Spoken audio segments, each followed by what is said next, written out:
नमस्कार, स्वागत है आप सभी का द इकोनॉमिस्ट में। तो अभी हम बात करने जा रहे हैं स्विट्जरलैंड, नीदरलैंड्स और पोलैंड के बारे में। ओके, तो अभी इन्हीं के द्वारा जो है मेडिकल असिस्टेंस भारत को भेजी गई है। तो इनका ज्योग्राफिकल लोकेशन हम देखेंगे, अच्छे से डिस्कस करेंगे इस लेक्चर को। तो चलिए आगे बढ़ते हैं। तो अभी यहाँ पर बात करी जा रही है कि जो इंडिया के की पार्टनर्स हैं, यहाँ पर जो वेस्टर्न कंट्रीज हैं, यहाँ पर जो सेंट्रल यूरोप से जो कंट्रीज यहाँ पर आती हैं, जैसे स्विट्जरलैंड हो गया, नीदरलैंड हो गया, पोलैंड हो गया। तो अभी फ्राइडे को उन्होंने अपनी मेडिकल सपोर्ट भेजी है। तो यहाँ पर as a part of EU's effort to assist India to fight the second surge of COVID. तो अभी ये यूरोपियन यूनियन का एफर्ट है भारत की सहायता करने के लिए। तो अभी हाल ही में एक लैंडमार्क समिट हुई है भारत और यूरोपियन यूनियन के बीच में। तो वहां पर भी जो एडिशनल मेडिकल सपोर्ट है, तो उसको उसकी यहाँ पर एश्योरेंस भारत को दी गई थी यूरोपियन यूनियन के लीडर्स के द्वारा।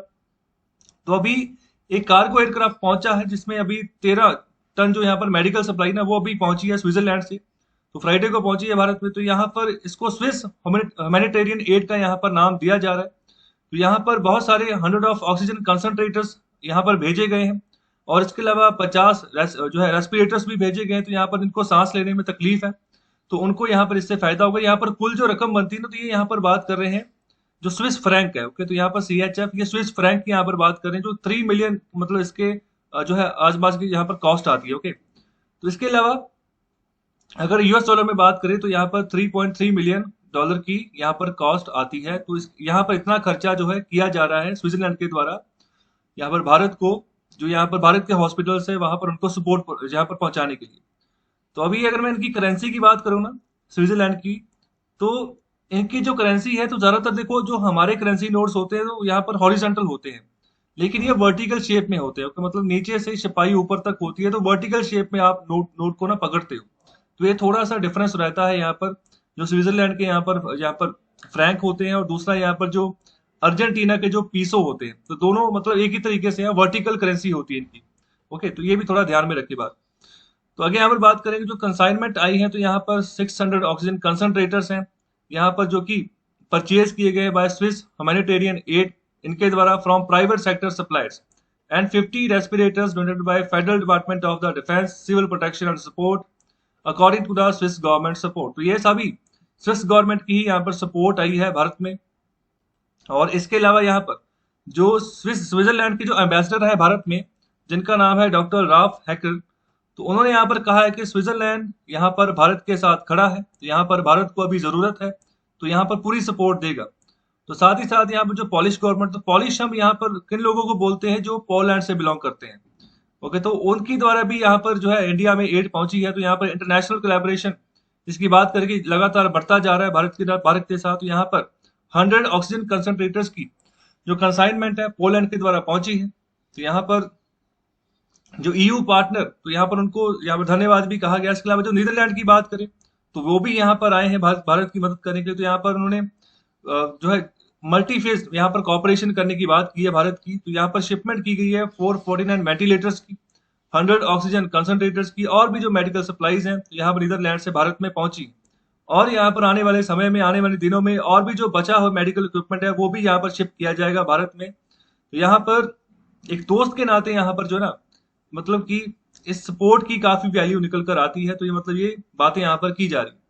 तो अभी हम डिटेल में जानेंगे कि इन सभी देशों की लोकेशन कहाँ पर है, इंपॉर्टेंट है, कौन कौन सा जो है समुद्र है इनके साथ लगता है, कौन सा यहाँ पर जो है महासागर है, कौन सा देश जो है बाउंड्री टच करता है। तो मतलब जो भी ये चीजें जब न्यूज में आ जाती है ना, तो बहुत इंपॉर्टेंट रहता है। तो यहाँ से क्वेश्चन निकलता ही निकलता है।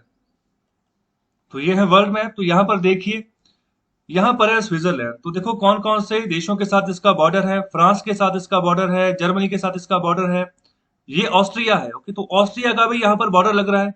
इसके अलावा ये इटली है, तो इटली का भी यहाँ पर स्विट्जरलैंड के साथ बॉर्डर जो है वो टच हो रहा है। तो इन सभी चीजों के बारे में आपको पता होना चाहिए। तो ये एक लैंड लॉक्ड कंट्री है, मतलब कि इसको कोई भी समुद्री रेखा जो है ना वो नहीं लगती है। ओके, तो ये इंपॉर्टेंट बात है, इसको ध्यान रखिए। तो इसकी कैपिटल क्या है स्विट्जरलैंड की, यहाँ पर ये बर्न, यहाँ ये इसकी कैपिटल है।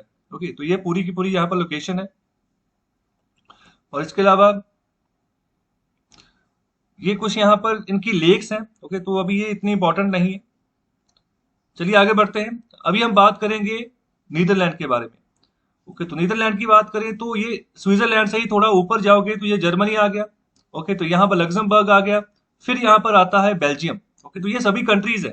ओके, किसी का साइज छोटा है, किसी का साइज बड़ा है। तो इसी के ऊपर आता है, बेल्जियम के ऊपर आता है नीदरलैंड। ओके, तो ये है नीदरलैंड। तो काफी यहाँ पर ना इंपॉर्टेंट सिटीज है जहाँ पर, जैसे मैं रोटरडैम की बात करूँ, इसके अलावा मैं अगर हेग की बात करूँ, तो बहुत सारी इंटरनेशनल ऑर्गेनाइजेशन है जिनका हेडक्वार्टर हेग पे है। ओके, हेग यहाँ पर ये एक शहर है ये भी। और इसके अलावा ये इसकी कैपिटल है आम्स्टरडैम। ओके, तो इसके अलावा अगर मैं बात करूं, तो दुनिया का जो सबसे बड़ा पोर्ट है ना, बंदरगाह जिसको बोलते हो, तो वो यही है, एम्स्टरडेम। तो यहाँ पर ये दुनिया का सबसे बड़ा पोर्ट है, तो ये भी बात ध्यान रखें। तो कैपिटल भी यही। और इसका कौन कौन से देशों के साथ बॉर्डर लगता है, तो यहाँ पर एक तो हो गया ब्रसल्स, सॉरी बेल्जियम। तो ब्रसल्स जो है ना, ये बेल्जियम की कैपिटल। ओके, और इसके अलावा यहाँ पर दूसरा है जर्मनी। और अगर यहाँ पर समुद्री रेखा की बात करें, तो यहाँ पर आता है नॉर्थ सी। ओके, जिसके साथ इसका बॉर्डर रहता है नॉर्थ सी। और साथ ही साथ नॉर्थ सी भी है। और ये वाली जो रेखा है ना, इसको हम बोलते हैं इंग्लिश चैनल। इंग्लिश चैनल जो कि यूके को यहाँ पर अलग करता है बाकी का, यहाँ पर जो यूरोपियन यूनियन का यहाँ पर जो कंट्रीज है उनके साथ। ओके, तो अलग, मतलब अलग एक आइलैंड के रूप में यहाँ पर यूके रह जाता है, थोड़ा सेपरेट हो जाता है। तो सेपरेट होता है इस इंग्लिश चैनल के थ्रू। और इसके अलावा एक और बात बता दूं, ये जो इंग्लिश चैनल है, ओके, तो यहाँ पर ये देखो, ये इंग्लिश चैनल है। ओके, ये जो इंग्लिश चैनल है, ये क्या करता है, नॉर्थ सी और ये जो इसकी साइड है, ये अटलांटिक ओशन है, इसको आपस में जोड़ता है। ओके, तो ये कुछ इंपॉर्टेंट बातें हैं। और इसके अलावा अगर मैं यूके की बात करूँ ना, तो ये इसकी कैपिटल लंदन है। और ये वाला जो हिस्सा है ना, ऊपर वाला हिस्सा, यहाँ तक, यहाँ पर जो नॉर्दर्न आयरलैंड, तो यहाँ तक यूके की टेरिटरी है। ये जो आयरलैंड, इसको हम रिपब्लिक ऑफ आयरलैंड बोलते हैं, ये यूके की टेरिटरी नहीं है। ओके, तो ये भी बात ध्यान में रखें।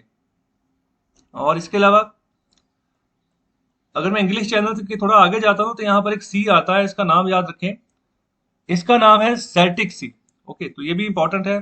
तो चलिए अभी बात करते हैं पोलैंड की। तो ये बे ऑफ बिस्के है, ये कहाँ पर पड़ता है, फ्रांस की साइड पड़ता है बे ऑफ बिस्के। तो ये अगर आपने फ्रेंच रेवोल्यूशन पढ़ा होगा ना, तो तब भी यहाँ पर ये न्यूज में यहाँ पर आता है, यहाँ पर टॉपिक्स जो पढ़ते हैं वहां पर भी आता है। तो क्वेश्चंस भी पूछ लिए जाते हैं जब यहाँ पर बेस की बात करते हैं, खाड़ियों की बात करते हैं। और अभी देखो, ये है पोलैंड। ओके, तो अभी यहाँ पर कौन कौन से देश बॉर्डर लग रहे हैं इनका, तो एक तो हो गया जर्मनी। ओके, और दूसरा यहाँ पर जो है चेक रिपब्लिक इसको बोलते हैं, जिसकी कैपिटल है प्राग। और इसके अलावा यहाँ पर स्लोवाकिया, ये अलग अलग कंट्रीज हैं, चेक स्लोवाकिया। तो यहाँ पर ज्यादातर इकट्ठा नाम इनका लिया जाता है, चेकोस्लोवाकिया। ओके, तो अभी ये अलग अलग कंट्रीज है। ओके, तो एक यहाँ पर चेक है, एक स्लोवाकिया है, और दूसरा यहाँ पर यूक्रेन है। तो मतलब काफी बड़ा बॉर्डर है इसका यूक्रेन के साथ, फिर बेलारूस के साथ। ओके, तो इसके बाद यहाँ पर लिथुआनिया आता है। तो यहाँ पर एक और कंट्री है।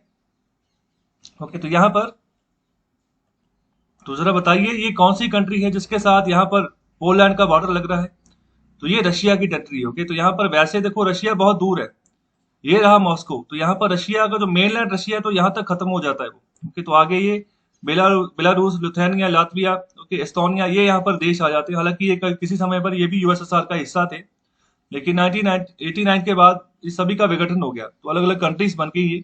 तो ये भी रशिया की ही टेरिटरी है। तो इस बात का ध्यान रखें, इस क्वेश्चन यहाँ से घुमाया जा सकता है। तो यहाँ पर पोलैंड कौन कौन से देशों के साथ बॉर्डर टच करता है, तो ये इंपॉर्टेंट है। इसकी जो कैपिटल है वो है वार्सा।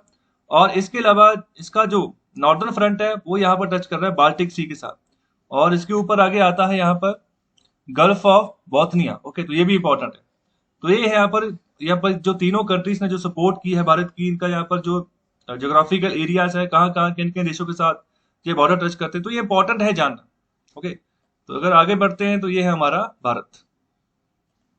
तो चलिए जाते जाते एक क्वेश्चन का आंसर दीजिएगा। अभी हमने स्विट्जरलैंड को यहाँ पर देखा, उसकी मैप उसका देखा। तो आपने ये क्वेश्चन का आंसर देना है कि जो स्विट्जरलैंड का जो यहाँ पर क्षेत्रफल है, तो यहाँ पर भारत के कौन से राज्य के क्षेत्रफल के साथ यहाँ पर मैच करता है। ओके, तो यहाँ पर उस राज्य का नाम बताइए।